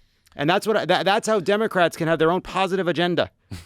You know, if you pass that idea along to Elon and the Doge bags, you might end up being in charge of the U.S. Mint. They might put you. You might be able to mint all the money yourself. Could be Think about all the. Minetta. I'll get in there, and I'll put an op-ed in about. Did you You'll say never. Norman Mineta? Yeah, he was a token lib and a conservative. I thought he was the transportation. Oh yeah, he was Yeah. the transportation. Conservative. But he was the secretary. token. He was a token Republican in a Democratic administration. Mm. Who would I be? Yeah, Ray LaHood. Sorry. Oh yeah, no, but who would the who is Tulsi the token? Gabbard. Who's the Tulsi Gabbard. That's right. RFK Jr. I have a lot. Listen, I got a lot of good ideas, and I can show myself able to work with some pretty bro guys. The whole thing would save you like $80 million. The penny thing. This is very. It's I like know. fucking. It's. No, the penny's billions. The penny's billions. I thought that I read that the savings was 80 million. I don't know. I don't know how they're netting that out. 85 million each year. Huh. It is funny watch Elon's 85 just million each year. raging about these small sums of money and little changes, and he gets 15 billion in Oh, contracts from the U.S. government. I'll tell you something. Here's the mistake the way, I made. Obama- We mint 3 billion pennies. Okay, there that you that go. was my mistake. Obama wanted I to do believe. this. Obama expressed his support for this in a 2013 Yeah, got interview. cowed by the fucking deep state. And he said this is not going to be a huge savings for government. He was right. But anytime we're spending more money on something that people don't actually use, that's an example of something we should probably change. He should be in Doge, huh? Look at that Yeah. guy wanting to cut costs. Leave a hero, live long enough to become a villain. I don't know how that whole thing went down. I remember, I think Cody Keenan, who's speechwriter after we left, was like on this very podcast once telling us about how there was a request to get it into the State of the Union, the penny thing. Yeah. It was like a whole thing. I'm sure the deep state probably killed Well, it. there's a couple hiccups. There's an Illinois problem. I think the nickel thing comes up. The nickel thing comes up. There's lobbyists involved. Government doesn't work. Tommy, tell us about. you know who it works for. Works for Donald Trump and Billionaires. Elon Musk. Tell us about the shitcoin, the Trump shitcoin. Yeah, I mean, there was a report over the weekend in the New York Times. Well, let me back up. You guys might remember just before the inauguration when Donald Trump announced the sale of a meme coin, Trump coin. Mm-hmm. I think it was the next day. Melania announced the sale of her Melania coin. Mm-hmm. So the price skyrocketed, then it fell. People accused him of a rug pull. It was this whole kind of weird grifting thing that was happening on the sidelines. You use a rug. What a rug pull is basically, you launch the thing, the price skyrockets, you get out on the when it's high, and then the whole thing falls apart. You own most of it. You market it heavily, and then you sell a bunch of your shares of whatever the thing is. And the people who bought in late get screwed, and the people who own them early make a lot of money. Kind of like the Hawk Tuah coin for those who are big fans of the Hawk Tuah podcast. The New York Times over the weekend reported that as of last week, at least 810,000 people have lost money on the Trump coin, but the Trump family and its partners flipped them for a profit of $109 million because they get paid every time you buy and sell it. Also, a Trump-owned business owns 80% of the supply. So if they wanted to sell a bunch of their coins, they could make a lot of money. Also, there's all this shady shit that was happening. There was some mystery account that bought millions of Trump coins just minutes after they were offered for 19 cents or whatever, and then flip them for a profit of what they think is about $109 million. So it is just this massive grift happening in plain sight. And it kind of ties into our CFPB conversation earlier, because getting rid of the CFPB means you're going to have small community banks regulated by a different set of regulators. Big banks no longer have a regulator because they're all regulated by the CFPB. And then you have this proliferation of bank-like companies that provide bank-like services but are not backed by the FDIC. There's no deposit insurance and aren't regulated well. So it's just like the wild, wild west of like blockchain, mumbo-jumbo bullshit. Do the big banks they're still regulated by Dodd-Frank stuff, right? They are, but the Dodd-Frank pushed all the regulatory authority to the institutions. CFPB. A lot of like this zombie set of laws without an agency to enforce it. Yeah, there's a lot of the consumer protections run out of CFPB, and if the CFPB is no longer enforcing those laws, the other agencies that have purview over the banks don't suddenly pick up the slack. They are not in charge with those. They do a lot of the other systemic regulations, but don't worry, they also want to get rid of the FDIC. So that's their that's a that's great on their idea. that's Let's on their definitely do agenda that. as well. But even in just sort of a normal year, the CFPB would modify rules to account for inflation, or when the pandemic hit, they made a bunch of changes just to account for the economic shock that was happening. And now there isn't a agency to exist to do that. Well, the other thing too is these financial institutions are raptors testing the fences, and they see this happening. And no, I think a lot of the more serious and big financial institutions are not. Some of them do just explicitly break the law as they see fit. But in most cases, what they'll do is be like, that thing we were going to maybe try, but we're afraid the CFPB might stop. Let's just fucking go for it. Let's offer a new product that has lower interest, but not tell our customers about it so they don't accidentally have more interest. There's a bunch of shit that these banks can pull. Yes. Well, it's like little stuff. Just like one example is like overdraft protection. Like I remember standing outside the Iowa Obama for America office and screaming at Bank of America because they had let me buy like 7 coffees and overdraw my account every single time, and then charge me a courtesy fee of like $25, then escalated to $35 each time, rather than just being like, bro, you have no money, and cutting off the transaction, not letting it through. And apparently the CFPB, when it was created, there was someone who worked at a bank talking about how their institution kind of reformed their ways of charging those fees because they were worried the CFPB was going to come after them. So the mere existence of this agency was protecting consumers, and now it will just be gone. I got hit with so many overdraft fees when I was a Senate staffer, It's not making a lot of money. Happened all the time. So Donald Trump and Melania launching a shit coin that made them $100 million. Well, a bunch of people got screwed. And then there's that professor at UNC who's like, oh, we're trying to do research to make sure we can keep babies alive in the NICU, but no more, can't do that anymore. And then the fucking like $2 malaria nets that we're not sending to protect kids in Africa anymore because we've destroyed USAID, and the $400 million in food assistance that people are just going to starve. And they're like, oh, I'm making what the fuck? Well, also it's like, even just do like the apples to apples. Right now they're figuring out how to extend the Trump cap. Like, what is the cause of America's budget deficit? The cause of the American budget deficit are the Bush tax cuts, the Trump tax cuts, the military, Social Security, Medicare, Medicaid. That's it. Wokeism. And wokeism. But like fucking, DEI expensive chemical showers at the fucking scientific institute is not our problem. Yeah. It's all the money we're spending to turn animals trans. Too many. Yeah. That's what Senator. Too many John non-binary frogs. In India. That's the problem. Okay. When we come back from the break, you're going to hear my conversation with Strict Scrutiny's Leah Litman about how the courts might or might not be able to stop Trump and Musk. 2 quick things before we do that. Crooked Media Reads is proud to be publishing Woodworking, the fantastic debut novel from Yellow Jackets writer and culture critic Emily St. James. It is out March 4th. The story follows a trans high school teacher from a small town in South Dakota who befriends the only other trans woman she knows, one of her students. Woodworking is... it says right here, woodworking is your much-needed breather from everything else. Yeah, that's good. Yeah, it's well said, actually. I remember when our CEO, Lucinda, first read Woodworking, as we were thinking about, like, do we want this to be part of Crooked Media Reads? And she was like, read it in a day, and was like, this is one of the best books I've ever read. She, like, wouldn't stop talking about it. Yeah, I also do think, too, like, think about it, like, how much trans attention you see on, like, Fox News versus how many trans people you see on Fox News, and the answer is none, ever. And like the term woodworking is like the description of this character's experience of being trans. And I think it is worth spending time thinking about the perspective of trans people, because so often they are objects of our debate. And look at this. If you're in LA, Lovett and Emily are going to have a conversation about woodworking and a book signing at Skylight Books on Friday, March 7th. Hell yeah. Love Skylight Books. You can. Where is Skylight Books? It's in Los Feliz. Oh, okay, cool. You can learn more at crooked.com/books. And speaking of LA events, Love It or Leave It records live every week. Every here week in LA. 12 new show dates from now through May at crooked.com/events. We are having such a good time at these live shows. Come say hi. We have some really big guests lined up, and you just the stuff we cut. It's unbelievable. Unbelievable. Where do people get tickets? Oh, crooked.com/events. There you go. When we come back, Leah Litman. Pod Save America is brought to you by Aura Frames. We all know someone who loves taking photos, but all those pictures are just wasting away on their phone or in the cloud. Start putting them to good use with a unique, stylish digital picture frame from Aura Frames.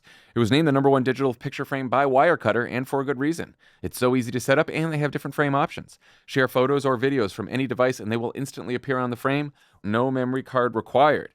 Add unlimited photos and videos and invite as many people as you want to a frame. There are absolutely no hidden fees or subscriptions. Upload videos up to 30 seconds long, and your favorite live iPhone photos will play right on the frame. The embedded speaker can play audio on demand.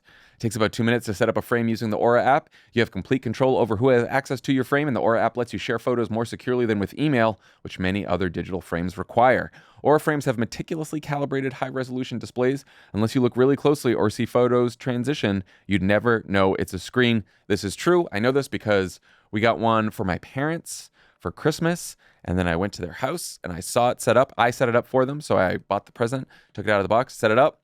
with their website, put all the pictures on it. They opened it. They loved it. And then I went to their house and I thought it was just a picture frame. Wow. I didn't know that it was the Aura. It's so good. It's beautiful. It's great. The best part is that it comes with unlimited storage. All you need is the free Aura app and a Wi-Fi connection, and you can upload as many photos and videos as you want year-round. Right now, you can save on the perfect gift that keeps on giving by visiting auraframes.com. For a limited time, listeners can get $20 off their best-selling Carver mat frame with code CROOKED. That's AURA frames.com, promo code CROOKED. Don't forget to mention that we sent you to show your support for the show. Terms and conditions apply. Pod Save America is brought to you by Policy Genius. Talk about the importance of planning for the future and ensuring your legacy. What financial life goals do you have? Just getting to the end, Sharing any planning tips that could resonate with your audience. So here's the thing. Planning for life insurance is important, and no one ever wants to think about it. But you know what? Think about your family. They're gonna need life insurance. They're gonna need you to have life insurance, more specifically. You bet. So you should plan early. Protect your family by securing their future with life insurance from Policy Genius. Policy Genius makes finding and buying life insurance simple and ensures your loved ones have a financial safety net they can use to cover debts and routine expenses, or even invest that money to earn interest over time. With Policy Genius, you can find life insurance policies that start at just $292 per year for $1 million of coverage. Some options are 100% online and let you avoid unnecessary medical exams. I got life insurance, again, thought it was important to put off, don't want to do it, didn't want to think about it, and then you get it, you're like, oh yeah, it's a good idea. And you got to have it. And the good news is Policy Genius makes it super easy. Everybody dies, at least for now. For now, that's right. Compare quotes from America's top insurance until we all get the Neuralink or something. Yeah, I'm ready to be uploaded. Elon helps us live forever. He's not going to help us live forever. Maybe for a price. Upload me, Elon. I'm ready. Take me now. And if not, compare quotes from America's top insurers side by side for free with no hidden fees. Their licensed support team helps you get what you need fast so you can get on with your life. They answer questions, handle paperwork, and advocate for you throughout the process. Join thousands of happy Policy Genius customers who left 5-star reviews on Google and Trustpilot. Secure your families tomorrow so you have peace of mind today. Head to policygenius.com/crooked or click the link in the description to get your free life insurance quotes and see how much you could save. That's policygenius.com/crooked. Joining us today, our friend Leah Litman from the best legal podcast on the planet, Strict Scrutiny. Welcome back. Thanks for having me on this joyous occasion. With your, look at your book behind you, for those of you just listening. Leah has a new book coming out. It's called Lawless. You want to give us a little quick plug? Yeah, so subtitle will kind of give you a sense how the Supreme Court runs on conservative grievance, fringe theories, and bad vibes. Basically, how the court is just implementing the worst parts of the Republican Party's platform, targeting different groups that aren't part of the modern Republican coalition, and doing so by just declaring their hurt feelings, quote, the law. And when is it out? It is out May, but you can pre-order it now. Go pre-order it, everyone. Do it now. Speaking of bad vibes, I want to start by teeing you up to respond to something that I just know you have strong feelings about. Here's the headline. Trump is testing our constitutional system. It's doing fine. Oh, my God. I know. The piece is by Harvard law professor Noah Feldman. And here's the part I'd love to hear your thoughts on. Quote, Trump, who did not ignore court orders in his first term, is unlikely to defy a judicial decision. No matter how conservative the justices in the Supreme Court majority might be, their primary identity comes from their role as interpreters of the Constitution and laws. They might tolerate a lot from Trump, but they won't tolerate defiance of the authority of the judiciary. What do you think? How's your blood pressure? So for those of you not watching the video, my eyes are literally bugging out of my face at this point. This is why you should go to Michigan for law school rather than Harvard. Side note. One, the idea that everything is working, the system is working, is just so divorced from reality, it is difficult to relay that. I mean, even if courts are striking down some of what Trump is doing, the damage he is wreaking on the infrastructure of the federal government is profound, right? Like scaring away all of these civil servants, letting these Doge whatevers infiltrate the Treasury Department. These are things that have already happened and that courts are not going to be able to claw back. And so that's just a first step. Now, the idea that Donald Trump is just going to respect all of these court orders aged really well over 7 days, let's say, as his vice president, right, took to the media floating the idea that he had floated 4 years earlier, right, if you had bothered to be remotely online when he was suggesting that Donald Trump fire every member of the civil servant and basically tell the Supreme Court, you made your decision, try and enforce it. And they're already floating, right, as he did previously, the suggestion that they weren't going to obey various court orders that told them, no, you can't do wildly illegal things. So I can't say the system is working super well right now, is kind of the TLDR. JD Vance's tweet, and we'll get into the case in a second, but his tweet, the money line was, judges aren't allowed to control the executive's legitimate power. Now, I didn't go to law school, nor did I even take the LSATs and get a good score like Jon Lovett. But I guess that is maybe technically true in that if the power is legitimate, they can't control it. But like, who decides if the power is legitimate? Well, so this isn't even a question about courts being in a position to decide all of the questions in our legal system. It is about the fact that the executive branch is subject to the law. And in these cases, that law is really fucking clear. It is directly compelled by the lawmaker in our constitutional system, Congress, who told the executive branch, like, no, you don't just get to not spend whatever money you don't like that we appropriate. Or, right, the Constitution is unusually clear, like in the case of birthright citizenship. So this is an instance where it's not about courts being good or awesome or constitutional caretakers. It's just about whether the executive branch is subject to the law. And there are so many foundational court cases that obviously tell presidents to not do things or to do things, right? Like one of the biggest presidential power cases is a case called Youngstown, where the Supreme Court told President Truman, no, you can't just seize the steel mills. And J.D. Vance, of course, has been praising Supreme Court decisions that told Democratic presidents they can't do things. Like, for example, the immunity ruling that let Donald Trump get off scot-free for attempting a coup first time around. He was describing that as a massive win, right, for the rule of law, even though that decision told the executive branch you cannot prosecute a former president for official acts. So he knows, right, this is horseshit. And yes, right, it is wildly inconsistent with basic premises of our constitutional system. I'm not going to ask you to like predict what the Supreme Court might do, but like, how do you think J.D. Vance's tweet or his view of the power that the executive holds will land with even this Supreme Court? And I'm thinking particularly of like Roberts, Kavanaugh, Amy Coney Barrett. Like, who knows what Alito and Thomas are probably like, yeah, you're right. You got it. We'll go on vacation on our private jets. Yeah. So, a few things. I don't think it is going to hit well with those guys. And it's not going to hit well for any number of reasons. One is that J.D. Vance is essentially claiming the power not just of Congress, right, to make laws, devise laws, but here the power of the courts, right, to, again, enforce laws that Congress has made. And these guys on the Supreme Court, they are judicial supremacists, right? Like, they think they have the power to decide all things. And so having some weird dweeb like J.D. Vance tell them, right, like, no, you don't actually get to have your fingers in all the cookie jars is not going to go over well with them. And so I don't think, right, they are going to be cool with this. And there are going to be certain cases where, again, the law is just sufficiently clear, whether we're talking about federal statutes or the Constitution, and what the Trump administration is trying to do is just wildly destabilizing in other ways, like where you had the executive branch saying, we're not actually going to spend federal money that Congress has appropriated. Like, that's horrible for the rule of law, like even for finance bros. Like, it's bad when the federal government doesn't pay out money that Congress said it would. So it's not even like this is a big conflict of interest for them when they're thinking about rule of law and like my rich friends.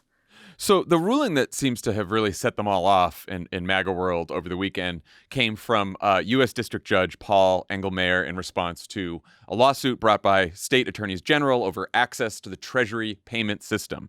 The judge issued an order that said only career officials who've had the proper training can access the system, not Elon and the Dogebags. And some Trump folks interpreted the ruling to mean that even Treasury Secretary Scott Bessent wasn't allowed to access the system, though it seems like, at least as of this recording, then another federal judge has given the Department of Justice and the state AGs some time to work out an agreement over who gets access to the payment system. And the DOJ says that so far they are, despite J.D. Vance's tweets, they are abiding by the order. Is this a case where the actual legal process looks different, or at least I wouldn't say it's proceeding normally, but is at least proceeding on a different track than the political conversation? Yeah, so the legal process is proceeding differently, I think, in at least two ways. One is the legal system is attempting to deal with something that is in many ways unprecedented, like the systematic, unconstitutional, and illegal acts that this administration is doing. And so they are trying to craft these orders right quickly, because what they are doing, right, if allowed to go into effect, is just going to have these immediate, profound consequences that would be difficult to reverse. And so they are being forced to proceed on a pace that is a little bit different than the average legal process, and, you know, at a volume that, again, is a little bit different. And yes, right, they are figuring out exactly the scope of their orders that they are having to do, right, on a pretty tight timeline that isn't usual for courts. And that's because the administration put them in this position. And so I do not take what the administration is telling courts or doing in courts to evince a position that they think they can deny court orders, right? They are not telling courts that, right? They are saying they are in compliance, and all of the litigation and disagreement is about what exactly these orders require right now and how courts should modify them. The other conversation is happening more in the public sphere and political sphere. And of course, that's a huge, right, warning sign, because who knows, right, whether it will sift into the former.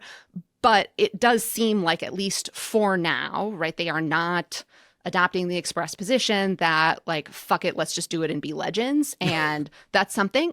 Yet. Right, exactly, yet. Well, on that note, like, there are some actions the Trump folks have taken, like birthright citizenship, right? Which seems obviously illegal or unconstitutional enough that it feels like they are just throwing them out there on the chance that maybe they get 5 justices to agree with them at some point, or they just want to throw it out there, right? Just flood the zone. Then there are examples like the Consumer Financial Protection Bureau, for example, right? Which is, they know it is against the law to just eliminate an independent agency that was created by Congress. So instead, they just put Russ Vought, the new OMB director, in charge and, like, told everyone to stop working. How much functional dismantling of the federal government do you think they can do within the bounds of the law? They can do an immense amount. And that's part of why I just went ballistic when you read the title of the op-ed that talked about the system working. Because even if, again, courts are striking down everything that is illegal, even if, right, the executive branch adheres to all of those decisions, there are still many, many things they can do to hollow out the federal bureaucracy, right? Like, if they put all of these administrators on leave, if they say we're just not going to bring any new cases under the Consumer Financial Protection Bureau, right, they are just going to allow consumer fraud to run rampant. They're going to cause people to leave the administration and administrative state. And it is impossible to quickly build back up that infrastructure, right, in the next competent, sane administration. And so that's part of why, like, we are in a constitutional crisis, whether or not the executive branch refuses to comply with court orders, because, like, they are using their power to basically undermine our system of government, our system of laws, trying to do it in any number of ways, some of which might be legal, right? Some of which might be not, some of which courts are going to be able to stop, and some of which courts aren't. And inevitably, when courts strike some of the more outlandish, obviously illegal policies down, I worry that that is going to give the administration cover and the courts cover to let other things through, because it is going to present a facade of the system working, right? And the court will look like an independent check on an executive branch that, again, even if it respects court orders, is acting in ways that are absolutely antithetical to a functioning constitutional democracy and the rule of law. Right. And as you point out, at some point, the fact that government services that people depend on and benefits will be so disrupted, whether or not a court decides that the administration took an action that was illegal or not, like, the results seem like they could be similar. Right, exactly. So if, for example, right, there's some uncertainty about whether the federal government is actually going to give out these payments, there are some organizations that run on a paycheck to paycheck, disbursement to disbursement basis. People's healthcare will be interrupted. Childcare, right, is going to be disrupted. And even if a court stops that later, right, that is not going to undo the immense harm that people will already have experienced and that the administration is already going to be unleashing on all of us. Obviously, the Supreme Court has an expansive view on executive power, at least when it comes to Republican presidents named Donald Trump. Ding, ding, ding. What do we know so far about their views on how much power the president can wield over the federal government, particularly civil servants and spending that's been appropriated by Congress? Yeah, so I think those might be two areas where the court's views could diverge, because I think the Republican justices have evinced the view that presidents, in their view, should have the power to fire most people kind of within the executive branch, or at least a lot of people. And so even though the law is right now that Congress can protect civil servants, right, the civil service, they can say the heads of the Federal Trade Commission and whatnot can't be fired, without good cause. There is a decent chance that the Supreme Court will overrule those cases and change the law to allow Donald Trump to exert more control over the federal bureaucracy. Now, on the issue of spending, I think that is an instance where the court, or at least a majority of the justices, are probably going to say, no, presidents don't have the unilateral power, right, just to decline to spend money that Congress has appropriated. The constitutional text is clear, right? Congress has the power of the purse, right? This is not ambiguous. This is also clear from federal law. After Richard Nixon attempted to impound federal funds that Congress had appropriated, Congress wrote a law being like, no, knock it off. You can't do that. So these things are all pretty clear. And so I think those might be two spaces where the court diverges. And again, that gets back to your point where that still gives the executive branch an awful lot of power to unleash a lot of havoc, because if they replace, right, the civil service, right, civil servants with a bunch of 19-year-old douchebags and whatever else they're planning, right, the operation of the federal government is going to be vastly undermined. All right, let's go to the dark place for a second. You may be like, we haven't been in the dark place yet? Yeah, no, curious where this is going. Well, I've heard some people say, okay, what happens if in the minds of the Supreme Court, they must be thinking, okay, if Trump just refuses to comply with a ruling or defies a court order, what recourse does the Supreme Court have? And if they think that the answer is not much at all, will they in advance be wary of delivering a ruling that they think Trump will defy, in which case it's functionally the same thing? Yes. So a few things. There are some things that they can do, right? They can try to hold officials in contempt. That involves basically sending out the U.S. Marshals, right, to haul these people, before the court and potentially in jail. Slight problem with that is who controls the U.S. Marshals, right? The executive branch. Mm-hmm. Second is, I think they can hope, and I think that they should hope, that there are enough people in Congress and elsewhere who would be so horrified by the idea that the executive branch would not comply with an order telling the executive branch, right, just to comply with the law, that this could actually lead to a fissure, within the Republican coalition and lead to some internal checks within the Republican Party, which seem to be, the only or a particularly important mechanism of pushing back on Donald Trump. And so those are some possibilities. But I think it is a very real risk that the court is going to look at all these cases and wonder which ones is he not going to listen to us on? And in fact, if you go back to one of the very earliest, most foundational constitutional cases, Marbury versus Madison, right? That is the case where the Supreme Court said, we can declare an act of Congress unconstitutional and decline to enforce a federal law. The federal government, they didn't even show up at the Supreme Court to defend their position. And Chief Justice Marshall and the other justices were rightfully wary about whether the executive branch would comply with the decision. And so, he kind of wrote it such that he didn't actually require the executive branch to do much at all, even in the course of reaffirming the court's power. And so I think what you are positing is a very real concern, that the Supreme Court is going to be worried about whether this executive branch is going to comply with all of their court orders. And so maybe they would budget their capital, or at least ask, on what issues would a decision, striking down what the administration has done, allow us to kind of be aligned with, let's say, Republican senators or supermajority of the American people. And maybe, that is an issue or a lens that they are approaching these cases with.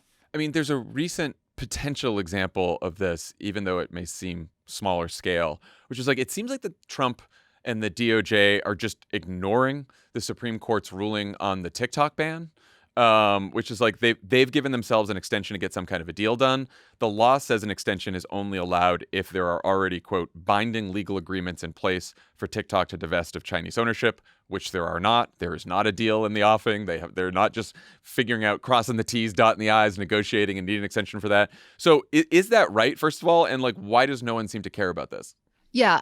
So it's so weird there isn't a deal, because we were told Donald Trump is a consummate deal maker and Best would be able deal to work the shut out immediately.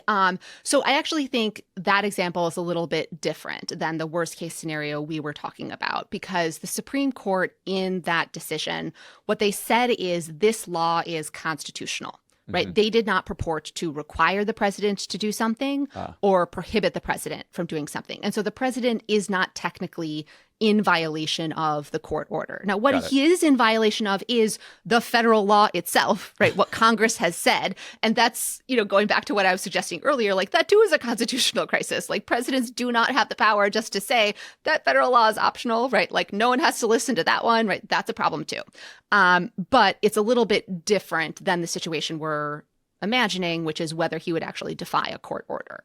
And no one has brought suit saying, hey, this is a law. The president is not in compliance with this law. What are you going to do about it? Like that just hasn't happened yet. Okay. Exactly. Obviously, a lot of Americans aren't paying much attention to what Trump's doing to the federal government. And I'm sure one response from people to Trump trying to fire government prosecutors, lawyers, FBI agents who aren't loyal is, well, maybe that's bad, but like, he's the president. Maybe he should get to hire the people he wants. Can you talk about why what's happening specifically at DOJ and FBI should alarm someone who doesn't happen to be on Trump's enemies list? So the Department of Justice is, reportedly instituting, right, these loyalty tests, right, asking people, do you believe the 2020 election is stolen and whatnot, and using that as kind of litmus tests. And I think it is extremely dangerous, right, to have a federal law enforcement apparatus that is all loyalists, right? No people who are going to provide any measure of dissent or counter views or any sort of independent views. And again, I think you just have to look at how the federal government has been operating until now and what they are doing with the Doge Bros, right? Like, do you want them to be able to replace the people who have ensured your Medicare payments, right, are issued, the people who are ensuring, right, that the Medicaid system is functioning, the people who are ensuring, right, that child care centers get the support that they need, the people who are ensuring that student loan payments, right, actually are forgiven, like where allowed, the people who are ensuring, right, you can actually pay your taxes online, right? Those are things that federal bureaucrats do. And if you replace all of those people with a bunch of hacks, right, who don't believe in government, right, and are like freshmen at Northeastern who go by big balls, like those things are not going to get done. Like when people who are 18, like they can't even get up at 8 a.m. in the morning, right? Like these are not the people, right, that you want running the basic services that allow all of us to function and live our lives. Yeah. Or when they say things like, oh, don't worry, we're going to replace all of the Indian Americans with AI and send them back and normalize Indian hate. It might cause you to wonder, are they going to prioritize government services for certain people and not others? Yes, indeed. You might wonder that. And, that's part of what we are seeing, right, and worried about when you look at what Doge and they are doing as far as, whittling down parts of the federal government. They have disbanded, portions of the Department of Justice that were designed to go after Russian oligarchs, right? They have disbanded, right, parts of the Department of Justice that were designed to go after major corruption. And, they are suspending investigations into, for example, like what Elon Musk is up to at like SpaceX and his other companies. So yes, right, again, if you put in a bunch of hack loyalists into the federal government, they are not going to be applying the laws equally. They are not going to be providing benefits equally. And that too is, again, just antithetical to how our system is supposed to work. Last question. Maybe the worst thing Trump did over the weekend doesn't even have to do with the law. I know what you're going to say. He said he was rooting for the Chiefs, praised Brittany Mahomes, only to then attack Taylor Swift for getting booed by Philly fans. I mean, I just feel like it was a real bummer of a postscript on the Eras tour. Just this the whole way everything ended. It was, and yet I am choosing to take a longer view of this. Okay, good. Because one of the last people Taylor Swift got into a major feud with was Kanye West. How's he doing now? Right? I'm just waiting. He had a tough weekend. Yeah, exactly.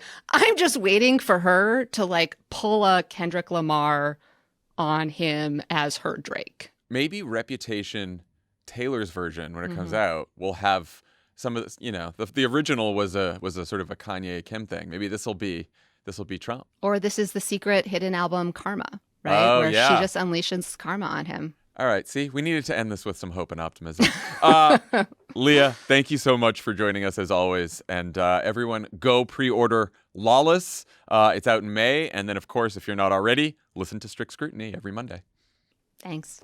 All right. Before we wrap, we do have a couple of news stories that broke while we were recording. Good. Trump has signed an executive order to bring back plastic straws. Gotta love it, though. Yeah, honestly. Why did you give him that, liberals? You know what? Fucking paper straws. You know what? Unpopular opinion. Fuck plastic straws. They stuck in turtles' noses. Come on, just suck it up. Use the paper. We've beaten there's cellulose straws. Paper straws is terrible. That's I'm good. going to do the centrist position Oh here. my God, you don't need a straw? I know. I'm fine. I like the paper straws. The no straws. And no straws at all. You like the paper straws? I don't want no straws. Yeah. No, what I else we want got? straws. We have more news. The Justice Department reportedly is going to drop charges against New York Mayor Eric Adams. Fuck off. Come on. Which Can't say I'm surprised on that one. No, that one was coming. If you're a criminal, but you say nice things to should've Donald whined. Trump, you're not a criminal I anymore. want to go find my prediction that he's going to end up as Homeland Security Secretary. Just want you to go. I predicted that last I year. see you, Christy Nome. And Trump has pardoned Rob Blagojevich. Oh, okay. Wow, there's a Hot blast. That was a blast from the Didn't past. he commute Haven't him thought last about him time? in a Did he while. already? He did. He has commuted him already. him in the past. So this is just We have kind a of wiping the record Good clean. point. Yeah, he's on The Apprentice. Because he let him out. He let him out. Yeah. What is this? At least one dead after two jets collide on a runway at Scottsdale Airport in Arizona. The air travel, guys. I don't want to think about it. none I of don't want that. to think about it. Well, I'll be driving around the country on a bus, guys. Adrian, what else you got? Any other news? I mean, we've got a lot. If you check it out, there's a lot of what Trump looking in Slack said. now. Yes, if you head to PSA News monitoring. Oh, I see. He's look at this. We can't do the press conference. No, that's Yeah, too much. It's Well, a lot. that's our show for today. Thanks so much to Leah for joining us. Dan and I will be back with a new show on Friday. Bye, everybody.